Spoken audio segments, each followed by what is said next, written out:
কবি সুমন বলেছিলেন, এই শহর জানে আমার প্রথম সবকিছু। ঠিক তেমনই এই শহরের মতন একজন মানুষ জানে আমার প্রথম সবকিছু। যখন প্রথমবার বড় হয়ে ক্যামেরার সামনে দাঁড়ালাম, আমার উল্টো দিকে নায়কের নাম ছিল সেই ভদ্রলোক।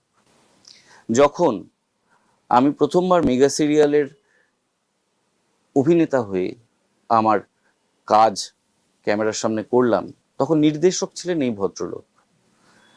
তারপর দিনের পর দিন অজস্র ছবি করে গেছি এবং একটা জিনিস সবার আগে শিখেছি, তুমি কত বড় অভিনেতা সেটা তোমার হাতে নেই, কিন্তু তুমি কত ভালো সহ অভিনেতা হতে পারবে, তুমি কত ভালোভাবে পাশের জনকে অনুপ্রাণিত করতে পারবে দিনের পর দিন, সেটা শিখেছি দিনের পর দিন।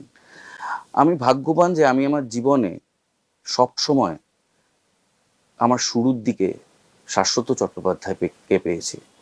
এবং আমার কথা নয়, এখন গোটা দেশ জানে এই দেশের অন্যতম সম্মানিত অভিনেতার নাম শাশ্বত চট্টোপাধ্যায়।